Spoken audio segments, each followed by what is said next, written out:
What is going on, everybody? Welcome to episode 73 to the show we go. I have Jamie Gatlin with myself, Andrew Parker.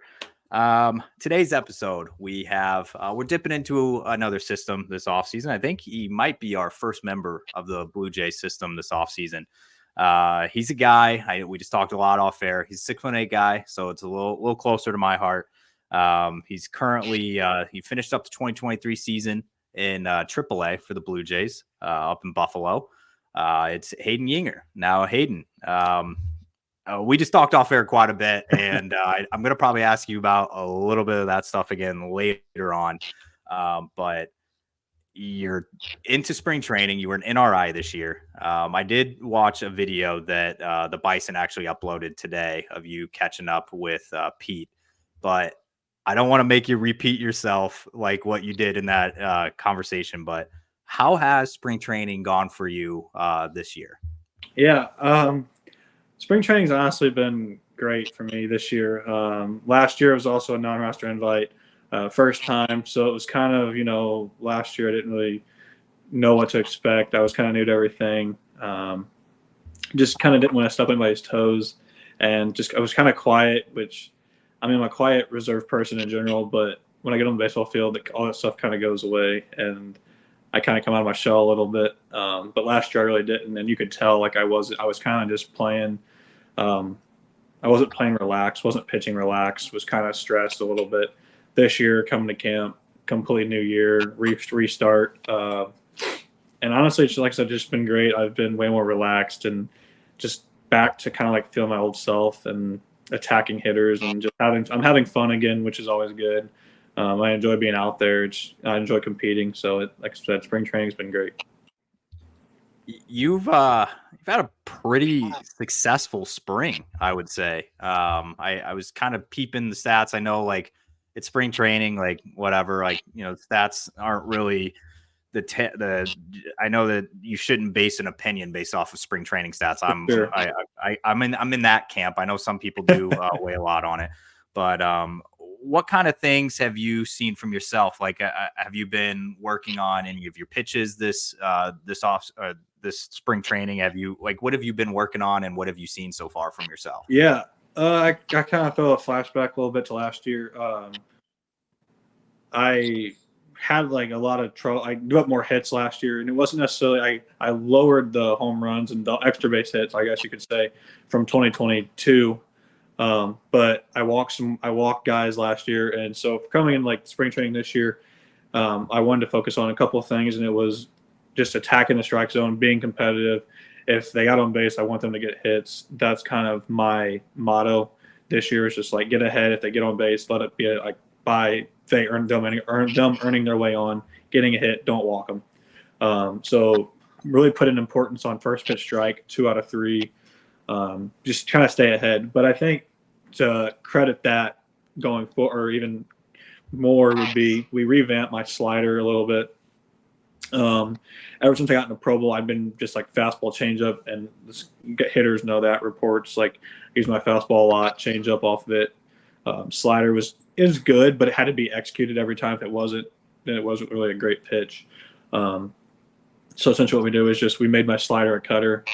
I started throwing it harder, and then I started throwing a curveball that sometimes can be a slurve, but it's basically I get all 4 quadrants. I get up in the zone with my fastball, change up, cutter, and then something I can go below the bat with my curveball now.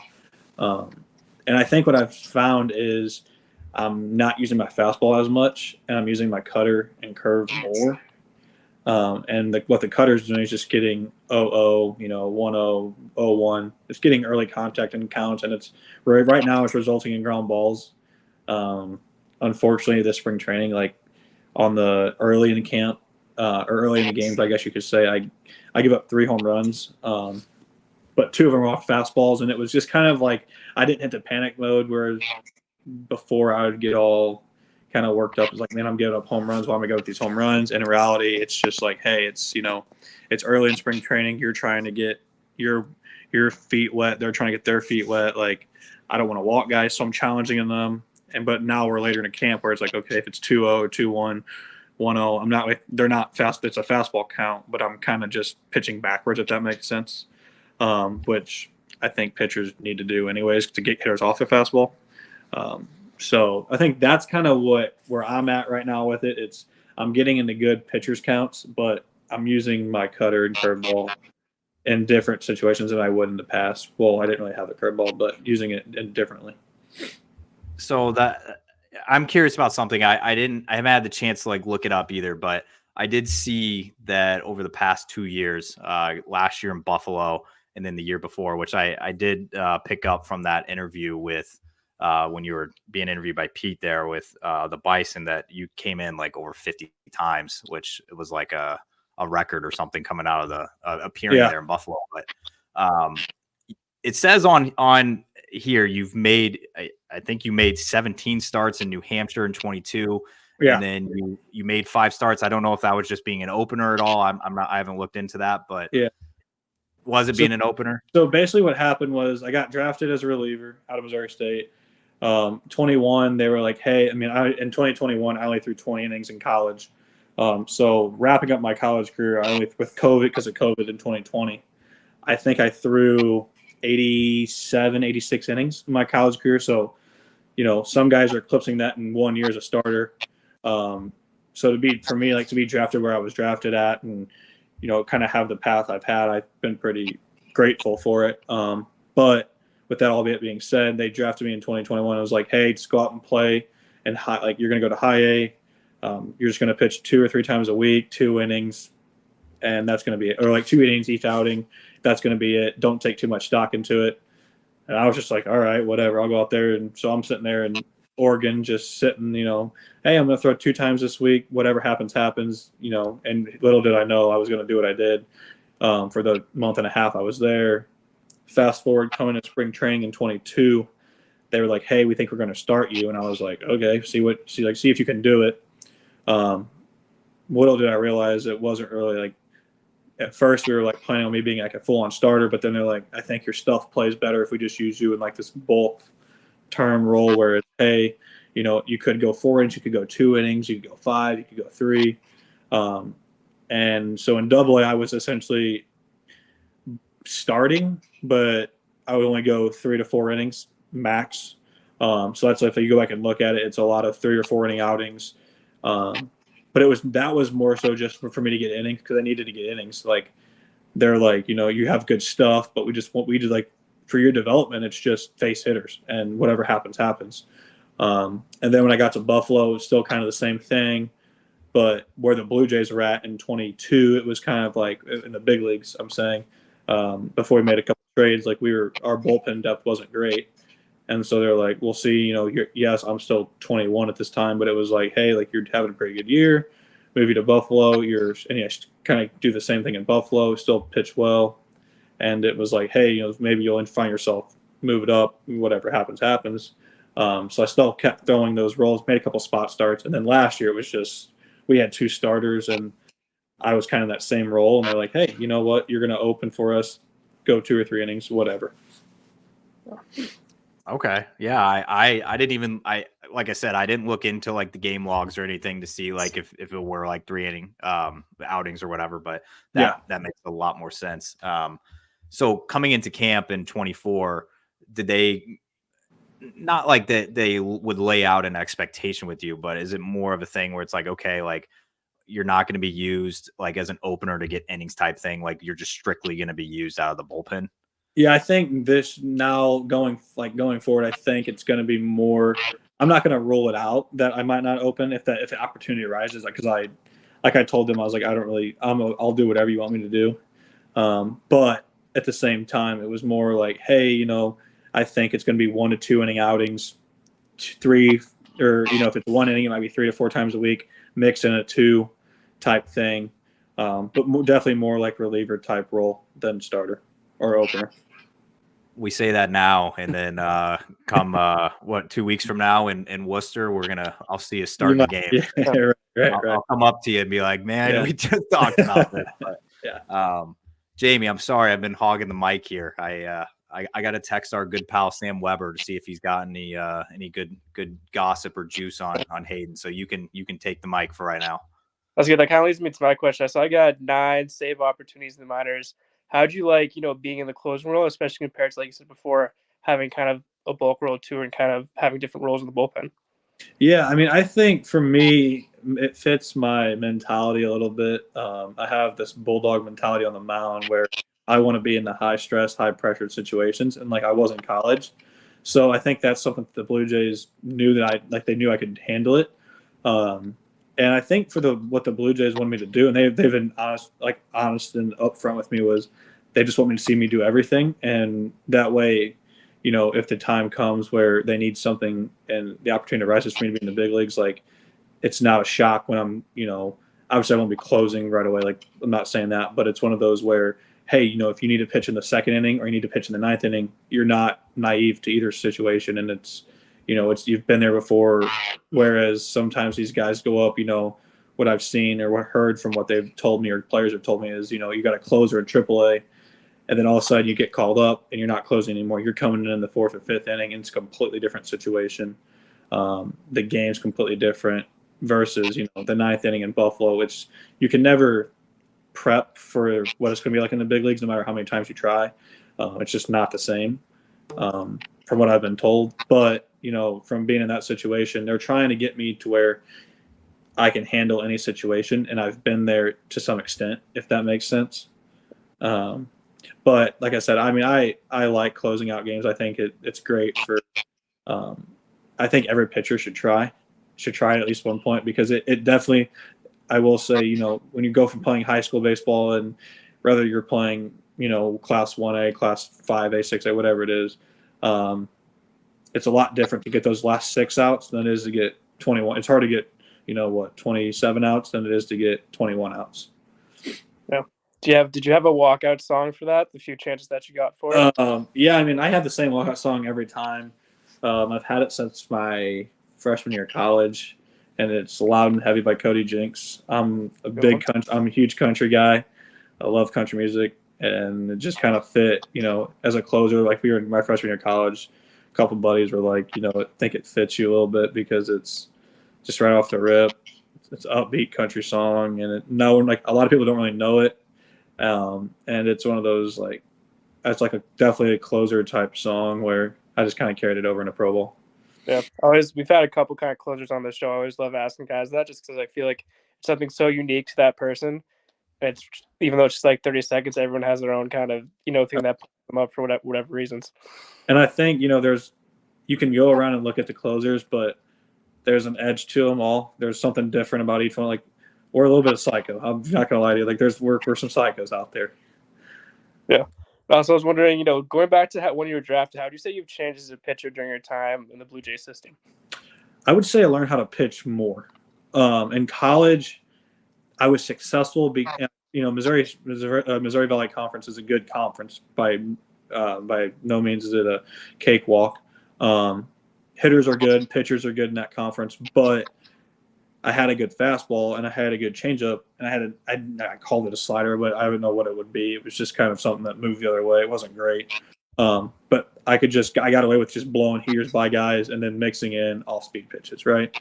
I think one of the scouts told me, I don't know if it was the Blue Jay scout or if it was Matt Huck or if it was somebody else, but my total fastball percentage at the end of the year was like 91%. Like I was 91% fastball, so odds are you're getting a heater. And I say it was successful because guys just couldn't hit it. Like it was overpowering, which is great. But when you get in the pro ball, hey, guys can hit no matter how hard it is. Guys can hit the fastball. So I knew right away I had to work on my off-speed stuff, and I would say I became more of a complete pitcher each year. And then last year, kind of going through the struggles I went through, which I think, some guys would be like, it sucks to struggle, which it does. I'm not going to sit here and say it doesn't. But I'm very blessed and fortunate that it happened, and I went through it to understand, how to grow as a pitcher, how to handle some failure, how to go through stuff like that, because it's not going to be, it's not going to be great every time you go out in the big leagues, or not always going to be easy in the big leagues. I actually did just get a text back from our guy, Sam. Shout out Sam Weber, triad high school pitching coach, and one of the best minds in 618, honestly. But you guys just talked this morning. We did talk this morning. All right. Well, that's that's a small world then. Yeah. But he's hyping you up right now. I'm like, I already know who he is, but yeah, I told him I was like, I'll see you in person in Worcester. I think that's what the second series of the year. It's the second series. Yeah, we open up at home for 3, and then I think we come to Worcester. Okay, yeah, I'll see you then. But Sure.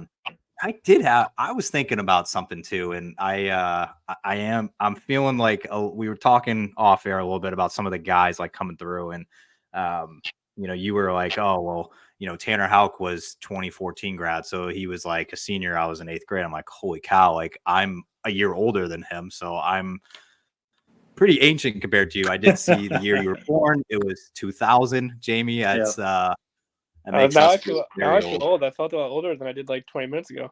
Oh, dude, yeah. So I do want to point out something though. So you are fairly young for being in AAA. Like I was just hanging out in a AAA locker room last year, and I was like, I was older than a lot of. I'm 29, but Right. I'm older than a lot of the guys. But there were still some guys that were like, there were still some vets in the room. There was like Greg Allen and Jorge Alfaro and guys For like sure. that. Yeah. Older than me. But for your age being in AAA, like that's quick. Like I feel like that's not a normal thing. So did you ever like once you got to AAA at such a young age, did you kind of notice that at all? So I'll kind of say this. Everything happened so fast. Yes, I knew it. Like going to the draft in 21, I knew I was young. I was still 20 during the draft because my birthday's in August. But I didn't really realize, I don't think people realize that I was drafted in July of 2021, and by July of 2022, I was in Buffalo. At the end of July, I was in Buffalo. So it took me 1 year. I didn't play low A or rookie ball. They sent me straight to high A, and I just kind of performed well, I guess you could say. Like just kind of, and to me, I was just doing what I loved. I didn't think anything of it.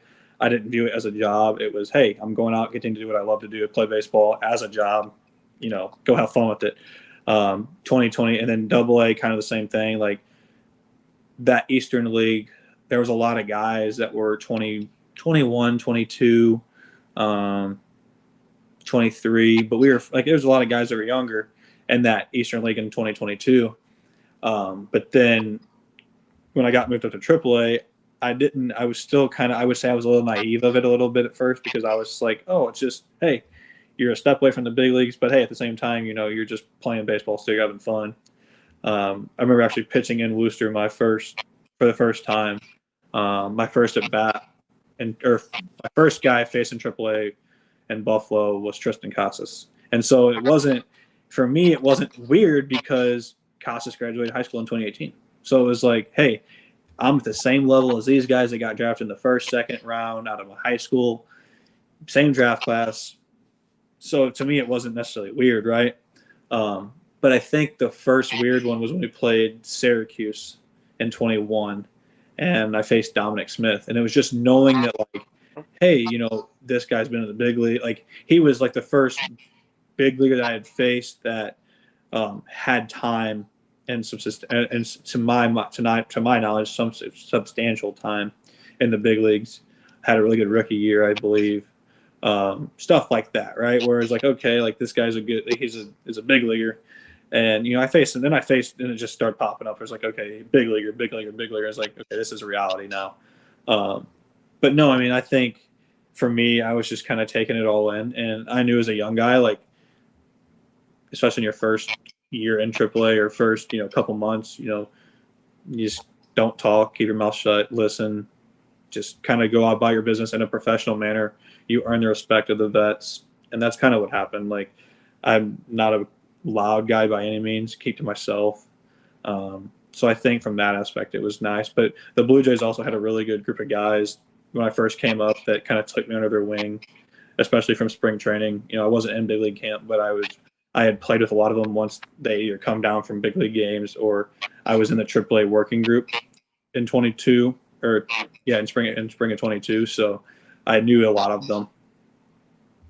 So you brought up something that I had heard a lot about this past year. So you bring up the Dom Smith thing, and that you remember the Dom Smith like being the first guy you faced with big league time. Yep. So fast forward to now, and Yeah. we had actually another St. Louis guy come on the show, Michael Plasmeyer. He was Yeah. with the Phillies for the past few years, and he had brought this up as well. But there was also a guy that's pitching in Worcester right now, Grant Gambrell, and he it was so weird. Like he had just faced Norfolk. You know, they had that insane run last year. They were loaded. They were loaded. Yeah. Oh my goodness! I'm sure you probably faced them a We time or two. we played them. We played them they were our last series of the season.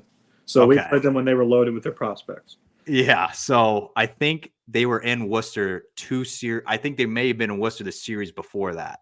Yeah. They won 5 out of 6. They steamrolled, but it was so funny though. This guy, Grant Gambrell, he tells me, I asked him, I'm like, hey, what was it like facing all of like the top prospects in baseball in one lineup? And he was just like, I couldn't even tell you like who they were, where they were ranked, or like any of that. I'm like, are you kidding me? Like, you don't know who Jackson Holiday is? Well, he's like, I know the last name, but he's like, other than that, like, are you one of those guys? Not like where you're so naive that you don't realize it, but are you one of those that's like, I don't care that guy now has like 4 years of big league experience, or I don't care that guy's like the top 10 prospect in the game. Like, you kind of treat everybody still the same. So here's what I've come to notice that works best for me. In Double-A, I'll say this, and it's no disrespect to you, but we're all professional baseball players. We're all the best in the world. Like, in my opinion, like to play professional baseball and affiliated ball, it's very hard, right? But for me, when I would face these big name prospects in Double-A, I didn't care who they were. I was a prospect myself, like didn't really care, right? Like, and then I would face, I would get down the lower bottom of the lineup, and that's where I would struggle because I would just groove one, and then next thing I know, it's hit over the fence. And it's like, well, it just happened, like because you put all your focus on certain guys in a lineup, which is important to an extent, but just know like all of them guys are good baseball players too. Fast forwarding to now, like I don't really take. I know the names, but like for me, it's one thing. As a pitcher, too, like if you go down and say, hey, like, no, this is such and such, or this is Jackson Howard, the number one prospect. Like, I feel like you can fall into the trap of like psyching yourself out a little bit, where in reality, it's like your team or your affiliate or your organization wouldn't have you with that affiliate if they didn't think you were good enough. And so to me, it's like, don't doubt yourself just because there's a guy in the box that's nationally known, or is a number one prospect, or has 4 or 5 years of service time. Like, because guess what? When you get to the big leagues, they're all big league hitters.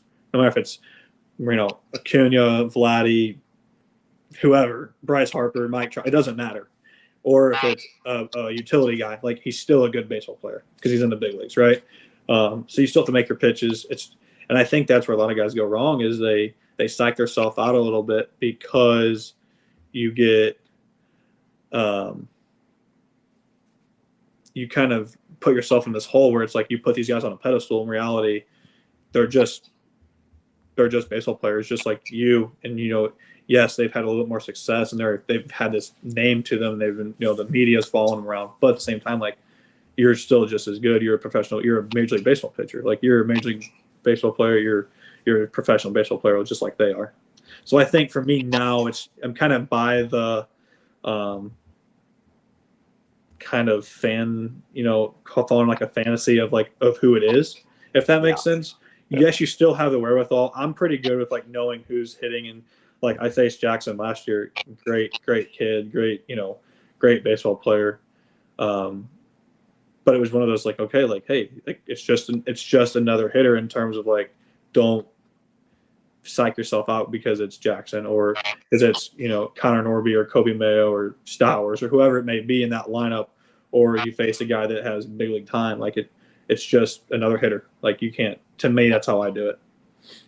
So let me ask you this though. Yeah. Say it's a team you're facing. You might have a young pitcher coming in there. You guys have a guy in your lineup named Joey Votto. Do you think some pitchers though might feel 100%. I was gonna bring it up, like, and I think last year me would have been like, oh man, that's Joey Votto in the locker, like that's cool, like, and it is cool, right? Like, especially growing up in St. Louis, being a Cardinal fan, like seeing, he's on the Reds for however long he was, like, it's cool, but at the same time, it's like, don't fall into that fandom of, yes, like, it's cool. It's, I see Vladimir Guerrero, I see Bo, I see all these guys, Romano, Gosman, every single day.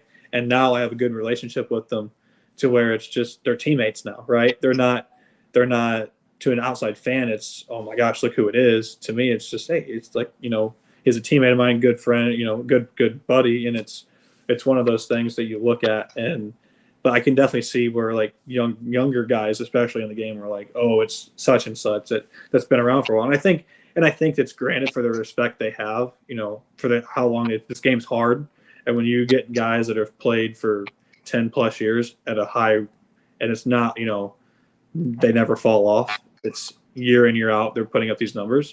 You have a certain amount of respect for them. So I think it is, you still respect them and you respect the name, but I think you just have to, tell yourself, hey, you belong. You're, I'm not gonna say you're just as good because, you're younger, but at the same time, like, you are good enough to play at that level. Has Gosman given you any advice that kind of stands out? I mean, I think you pick bits and pieces from everybody, if I'm being honest with you. The Blue Jay, like, I mean, I'm sure every org is like this, but I feel like we as a pitching group, and especially as like being a part of the bullpen, like hanging out with those guys, but as a staff, we do a really good job of watching each other's bullpens. And so, I mean, yeah, there's stuff I pick up from everybody. Gauzy's great. I mean, I think a lot of it's just mental. It's figuring out, how to overcome the mental challenges, because let's be honest, when you're in AAA, you're pretty close. I mean, in my opinion, it's the big leagues without the third and fourth deck, if that makes sense. Every player is really good, just looking for an opportunity. But it's just how do you overcome the mental side of it. How has I got to ask, getting a front row seat of Ricky T, is that something that it's fun to watch? It's awesome to watch. But the best part about it is, like, from the outside perspective, everybody's like, oh, it's this electric, number one Blue Jays number one prospect. But, like, the duty is off the field.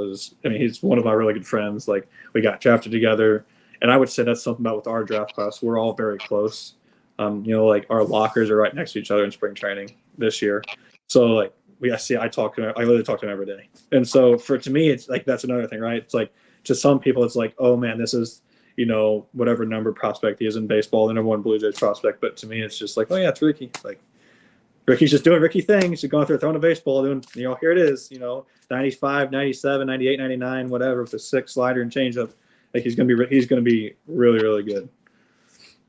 That is one of my favorite left-handers. I think I saw in all of minor league baseball last year. So. Yeah, no, he's awesome. I'm excited for him this year. I hope I would assume I would see him pitching in Worcester to start the year. So that would be something for people to see. But yeah, no, I mean, I don't think nothing's been sent out or anything. But yeah. I'm not sure. Yeah, I'm not telling you to go out there and tell me where he's going or any of that, because I'm sure you probably don't even know that. Yeah, I don't even know where I'm going.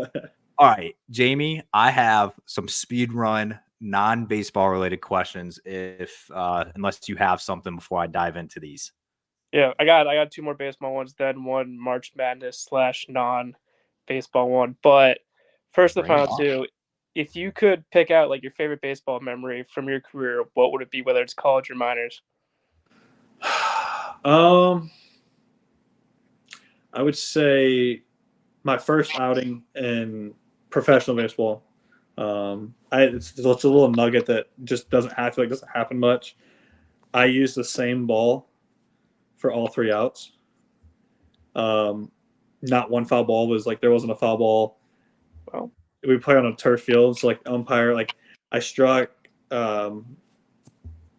I think I struck the first guy out I faced, and I had a catcher, and they're like trying to throw the ball. He never did. I never did. So I think, like, that's pretty cool. I have that baseball too, and so to have the ball from when I came into the game to essentially my end of my first inning, I have that. I would say my first double outing was pretty cool. I think that's still the most guys I've struck out in a game in my pro career so far. I think it's 7 in 3 innings. And then just like I would say, just each one of my first debuts in like each level. It's just kind of surreal, and it reminds you like what you've been working for this whole time. But I'd say my best college memory was just the way the game went, was beating Oklahoma State at Oklahoma State in their new ballpark my junior year. It was a really fun game. The electricity, everything was just electric that night. From the fans to the game, the ninth inning, everything about it was fun. Yeah. But also, do you have a favorite minor league stadium, or kind of a couple that stand out? Ironically, I like Worcester. The corners are a little short, but I love going to Worcester. It's fun. It's a nice ballpark. Trying to think, Akron, sleepy, kind of a sleeper, but Akron is it's a really nice ballpark. In Double A. Let me try to think what else. Gwinnett. We're supposed to go to Durham this year. I've never been. It's later in the year, and I don't want to say, I'll be in Durham, because I hope I'm not there. But we go to Durham. Like, that'll be fun. It's a historical ballpark. We go back to Gwinnett. I just like the South, so it kind of fits me and fits my mold. But I mean, the stadiums you play in now, once you get to AAA, they're elite. I mean, for the most part, they're a big league stadium. But yeah, those are kind of the few that leave a good memory in mind. Yeah, those are my last best ones. I'll let Andrew start with the rapid fire round. For sure. Can I ask though, before we start, like, you enjoyed pitching in Worcester? Like, the ball flies out of there. The ball flies in Worcester. Yes, I enjoy it because credit to the fans there. It's always packed, and I think as a player, that's all you want. Like, there are certain stadiums that you go to, and it's just like for those 6 games, it's just going to be brutal. Like, whether it's stadium or the crowd. Like, to me, like when I go to Worcester, like I don't necessarily enjoy pitching in Worcester because the ball does fly, especially to right center. but it's always a fun crowd, and they're always into it, so it makes for a good time.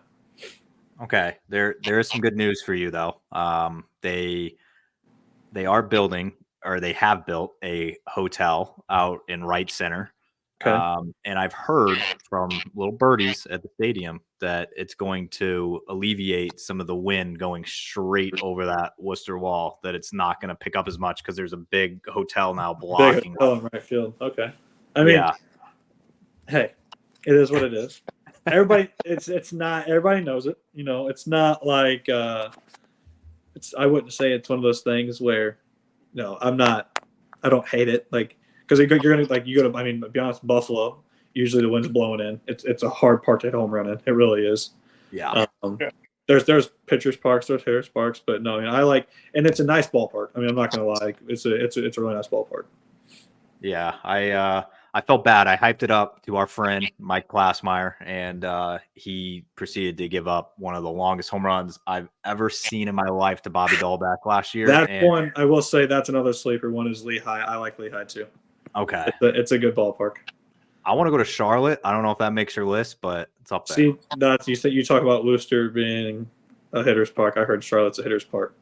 But I heard Charlotte's also city backdrop. I heard Charlotte's one of the best ballparks in minor leagues. So, okay, all right, that was a lot of ballpark talk. I wasn't expecting that. All right, now I'm gonna get into speed run here. It's random, non-baseball related questions. Maybe a few of them.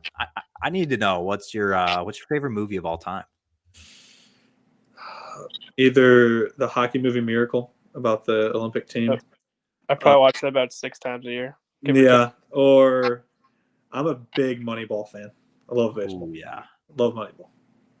When that's on TV, I always just watch it. I'm watching. Oh yeah. All right, maybe a little tougher one. What's the favorite TV show of all time? Yellowstone. That's quick. Still haven't started that. Yikes.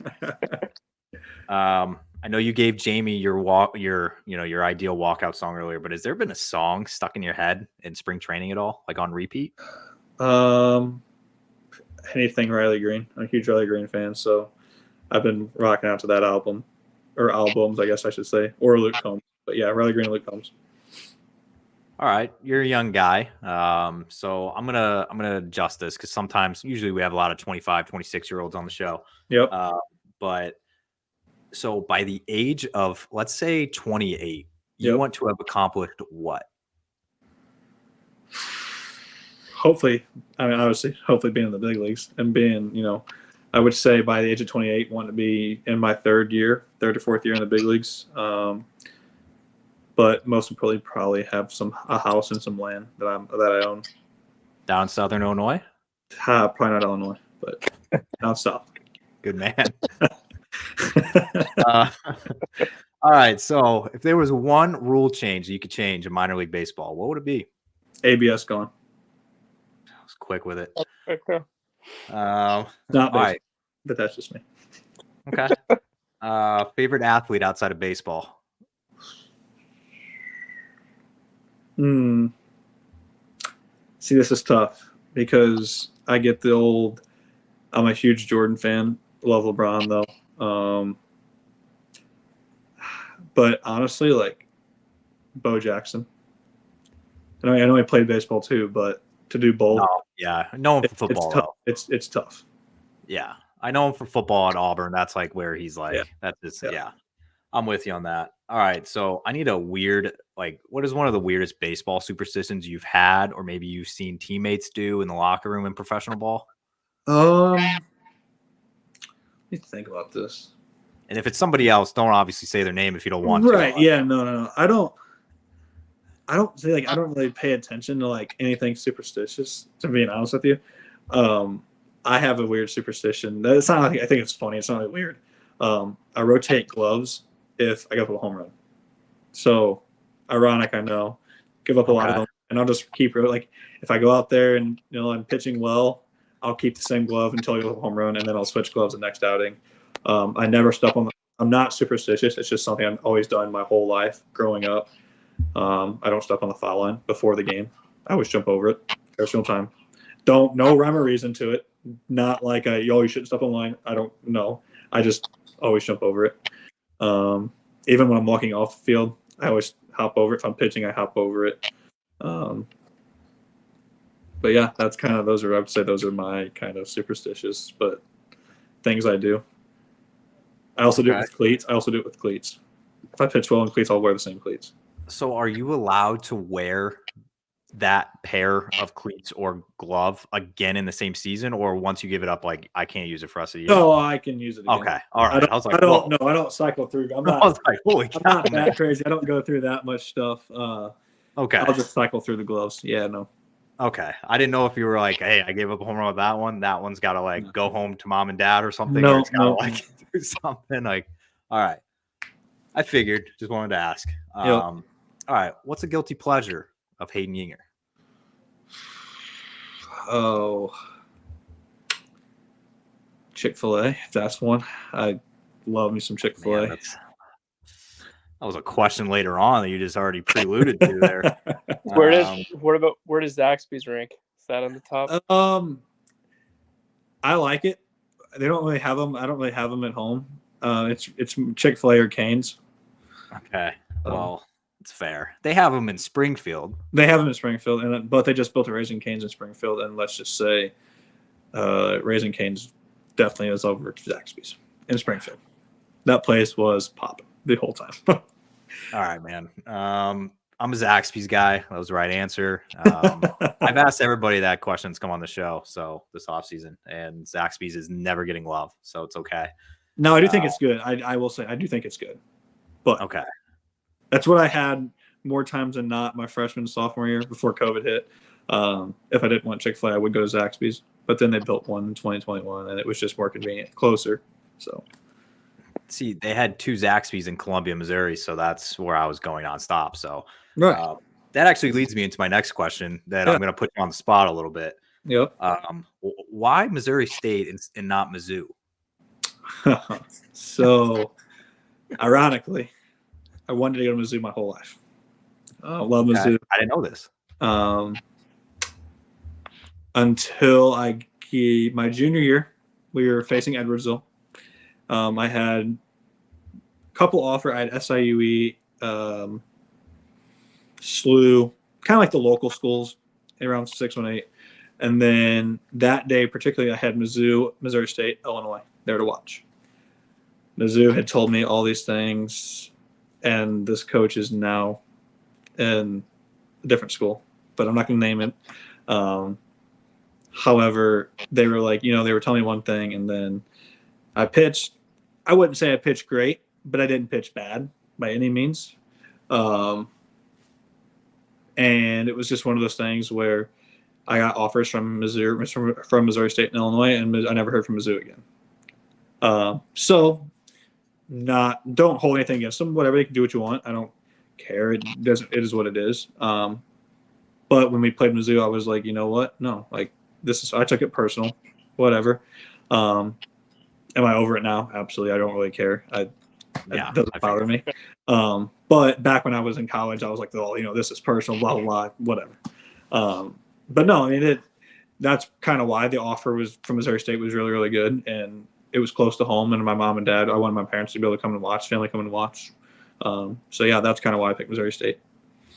Yeah, it was more of I was just, messing with you. But I do, Mizzou could have used a guy like you. Obviously, Missouri State is a hell of a program for baseball, man. That's like, I know we kind of like troll them for like, we played them in football and like beat them by like 70, whatever. But it's like their baseball program, man, no joke in Springfield, Missouri. Yep. So yeah, I mean, Missouri State, great baseball school. For sure. All right. What's the weirdest thing you've had to autograph? A baby. A baby is like, sure. They're like, can you autograph the baby? I was like, this is weird. That's the first one. like on the forehead or something? It's like on their shirt. Like it was a shirt, but it was a baby. And I was like, I don't feel comfortable doing this right now. This is weird. Also a tennis shoe. That a kid was wearing, and I was like, this is also weird. But okay. Okay. A baby. Yeah. Yes. So like, was it one of the parents just held it up, or was it like a stroller and you like had to go down there? Like they were held it up, and I was like, I wanted to say no, but I was like, this is weird. I felt weird doing it. Wow. All right. I was in that situation. I need a couple seconds to like. I was just like, wait, you want me to do what now? Okay. Yeah. I get it was just a shirt. Like I'm not like yeah. But it was one of those. I was just like, whoa, that was the last thing I was expecting. Yeah. I mean, I'm like used to it now. I don't know if you saw Full Swing, the Netflix documentary on the PGA Tour or golf. Yeah. And Joel Damon like signing like all those little kids' foreheads. I'm like, dude, people are just like insane these days, man. They're insane. They are insane. And like that's one thing that I will say real quick, like as a fan, like you don't realize it because like growing up, all I wanted to do was just like get autographs, like baseball or baseball card, right?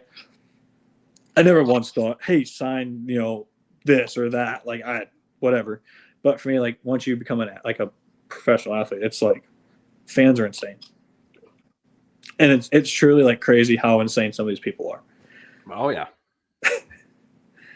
Dude, I'm telling you, man, I saw it every post game. I don't know if you heard about the legend of Ryan Fitzgerald in Worcester, but the guy would get like, I mean, there was have to be security around the guy like going off field because people would be like asking for like his freaking undershirt that he was wearing and like stuff like that. And I'm like, are you asking him to like take off his like white tee under his jersey right now? Like, dude, fans are nuts sometimes. Like they are. They are. I don't know, man. Me and Jamie obviously live in the Twitter world of, interacting with fans on the daily. And I see why players don't do that. It's a hell of a place, man. I'm going to stick on the food topic here. What is the worst topping to put on a pizza? So hot take. I love pineapple on pizza, first of all. Okay. So I do like that. But I'm not like when you get into like all like the mushrooms and onions and all that. No, like that's I'm out there. When it's like the meat lovers or anything like that, I'm out. I'm either pineapple or pepperoni, like or cheese, like that. Very simple, cut to the chase. Here we go. Okay. I'm sure you've gotten in some fights before with the pineapple Yeah. tape. Yes. Not saying it's right or wrong. I'm just saying I like I'll eat it. Won't ever order it, but I'll eat it. it. All right. I have one last food one. What Yep. is the go-to pregame snack? Ooh. Cheez-Its. Cheez-Its. Or Cheez-Its or beef jerky. Okay. That's fair. They both go to the bullpen with me. Just okay. Let's keep this very real. They go to the bullpen with me. So if I see you walk into the over in left field in Worcester, I'm gonna be like, that guy's got some beef jerky or Cheez-Its with him. Absolutely, gotta have something. All right, fair. But I will say also the hot topic for me in spring training, because I've started to notice it at certain places I go, they have Oreos, and so Oreos been coming with me too. Are you double stuffed though, or single? They're just normal. They're just single stuffed. Too much icing gets me. I'm out on Cheez-Its. Yeah. Kind of makes the stomach hurt a little bit. Yeah, exactly. Okay. All right, I had one last question of the speed run. It's not really a speed run. It's gone like 10 minutes, but whatever. We're having a good time. Yeah. I see you're wearing a golf hoodie, so I'm assuming you're into golf. I am. Yep. Okay. So hold on. Before I ask this question, I have to see your height. All right, cool. You're 6 foot. Yep. So if you had the ability to you have to choose one, and it's either you could dunk a basketball consistently, and you had the ability to dunk a basketball, or you had the ability to shoot 75 every round in golf. Which one are you doing? Shooting 75 in golf. Not even that. No question. Yeah, I probably need to adjust that. Here's my thing. Yes, it's cool to dunk a basketball. Okay, great. Whatever. Is what it is. If you can go out and shoot 75 every single time, I don't think people realize how hard 75 is to shoot every single time. If you're gonna tell me I'm gonna go out there, well, here's the thing. I'm pretty close to dunking a basketball. I'm not close to shooting 75 every single time, and I love golf more than I love basketball. Okay, fair. So there you go. That's my. All right, I have a rebuttal, and then we'll move on. But okay, let's just say, so you're listed at 6 foot. I don't know if that's accurate or not. It is a very accurate. I'm not not 6'1" or 6'2". I'm not 5'10". I have 6 foot. Okay, so say you stayed your height, so you're not. Yep. I'm not adding I'm not giving you 6'2", right? You're just saying, hey, you had the ability to jump. Essentially, you would probably, if you could dunk every single time you step on a court, you would probably step on the court more often, though. Yeah, you're not wrong. But however, I guess the opportunity doesn't come as much as guys being let's go golf during the season too. So that, and for me, the ability to shoot 75 probably means you're going to, there's going to be some opportunities for hole-in-ones. Let's just. Okay. All right. I'm with you. Throw that out there. I got to adjust that question for the next person, because I feel like it's just it's a no-brainer for me. I shoot 75 all day. I'll take that. Right. All right. Right. I'll adjust that in the future, but all right. That is all my random questions here. Jamie, anything before we kind of empty the bench and let Hayden go here? Are you a college basketball guy? Usually I am, yes. And I'm in a mini March Madness, whatever you want to call it, brackets, spread pools, squares. I'm in all of them, yes. So who are you pulling for this year? Who's your bracket winner? So, see, this is what's tough. I didn't watch any college basketball games this year. First time in my life I've never done it. Wow. So I'm going in this straight, just blind. My bracket winner is UConn. I'm very, I think they are the best basketball team in college. However, I know I'm smart enough not to pick Purdue. Yep. The sleeper I have is Creighton. I think Creighton's very good. I also think it's just the way it is, are going to overlook Duke. I think Duke could win it. They're just the natural ability to play those. Yes, I know they have a rotation of 6 or 7, whatever. But those would be my 3. Like, I have UConn winning it all in my bracket. I think Houston's going to lose. I think North Carolina. I think it could be a UConn North Carolina championship, though. I do think that. I put UConn in all of my brackets too, so I'm in the same boat as you. Yep. You guys are bold, just putting 1 seeds in the. I mean, like, what are we doing here? Yeah, but I have heard this like this year, like UConn, they take care of business, and usually it's not from the. I don't know. This year, I think it's going to be weird. Some years where there's a lot of upsets. I don't think this year's going to be a lot of upsets. Could be wrong, but I think there's a lot of straightforward wins this year. Yeah. See, usually I'd go with Kansas, but we kind of suck this year, and we're missing our second best player, so I can't rep the alma mater this year, unfortunately. Yeah, hey, it's all right. It's all right. You know what, Jamie? At least your college basketball team didn't lose 19 straight games in the season. So that would be the University of Missouri that did that. It's incredible. Yeah, Missouri State wasn't much better, so it's okay. It's all good. We're a football school. All right. Well, Hayden, you gave us a ton of your time. I know you hopped on here right when you got back from the drive. So we appreciate the time, man. And we'll be seeing you second series of the year. I'll make sure we got to link up on the field. That's like a known thing for all the guests on the show that they got to come say hello. So around batting practice, I'll be down there and we'll see you. But thank you so much for hopping on. Yeah, no, thanks for having me. I had a blast. It was good. And no worries about getting home. It was no big deal at all. I actually look